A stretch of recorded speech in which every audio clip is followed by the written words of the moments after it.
سکھوں کے مذہبی پیشوا بابا گرو نانک کے 550ویں سالگرہ پر 550 روپے کا یادگاری سکہ جاری کر دیا گیا۔ گورنر اسٹیٹ بینک رضا باکر اور سکھ رہنما میش سنگھ نے سکے کا افتتاح کیا۔ اس موقع پر گورنر اسٹیٹ بینک نے کہا کہ یہ پہلا سکہ ہے جو اسٹیٹ بینک نے مذہبی شخصیت کے لیے جاری کیا۔ قومی ادارے اپنا کردار ادا کر رہے ہیں۔ آسان زبان میں اگر آپ کے پاس انوائس ہے اور وہ $10,000 تک ہے اور آپ مینوفیکچرنگ کرتے ہیں تو آپ بینک تک جا کے آپ اس کا فارن ایکسچینج لے سکتے ہیں to make your import payment. Exporters foreign exchange earn کرتے ہیں، فارن ایکسچینج ملک میں لاتے ہیں، اس سے ہمارے ریزروز بڑھتے ہیں، اس لیے ان کو سپورٹ کرنا بہت اہم ہے۔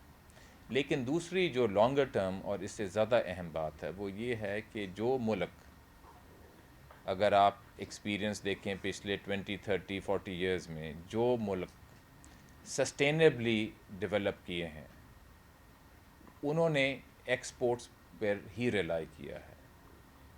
وہ بہت تھوڑے ملک ہوں گے، شاید کوئی ملک ایسا نہ ہی ہو جس نے ایک سسٹینیبل بیسس پہ پاورٹی کو کم کیا ہو، جابز بڑھائے ہوں، لیکن ایکسپورٹس پہ ریلائی نہ کیا ہو۔ باکر رضا نے کہا کہ امن معیشت کے لیے ضروری ہے، اس میں اسٹیٹ بینک پیش ہے۔ میں نے تو IMF سے استعفیٰ دے دیا ہے and now I work in the State Bank as a citizen of Pakistan, just like any citizen of Pakistan۔ تو وہ بات جہاں تک ہمارا خیال ہے وہ وہیں ختم ہو جاتی ہے، بلکہ کچھ لوگوں کو یہ بھی سوچنا چاہیے کہ اگر ایک شخص کو IMF کی انر ورکنگز کا تھوڑا بہت پتہ ہے تو شاید وہ ملک کے فائدے میں کوئی چیزیں بھی اسے ہم کر سکیں۔ ہمیں اس کی فل ریئلائزیشن ہے کہ انٹرسٹ ریٹس کی وجہ سے جو بھی اکانومی پہ امپیکٹ آ رہا ہے وہ کیا آ رہا ہے۔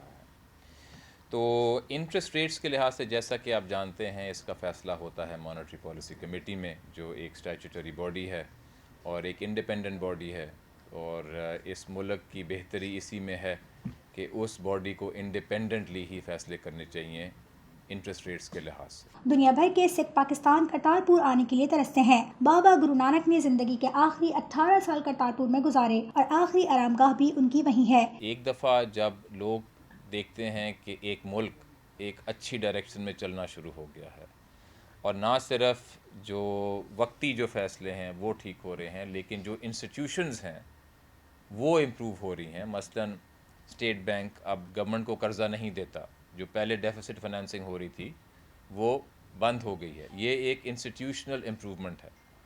فارن ایکسچینج کی جو رجیم ہے اس کو بدلا گیا ہے مارکیٹ بیس سسٹم کی طرف، وہ ایک انسٹیٹیوشنل امپروومنٹ ہے۔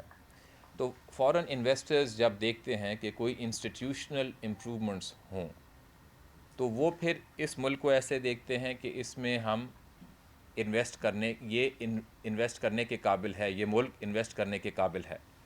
اور جب انٹرسٹ ریٹس کم ہوں یا زیادہ ہوں تو اس سے یہ نہیں ہوتا کہ سارا جو اماؤنٹ آیا ہوتا ہے سارا ہی نکل جاتا ہے، کچھ شاید نکلے، لیکن کچھ جو نکلتا ہے وہ اگر آپ ایکسپیرینس دیکھیں تو وہ واپس بھی آ جاتا ہے۔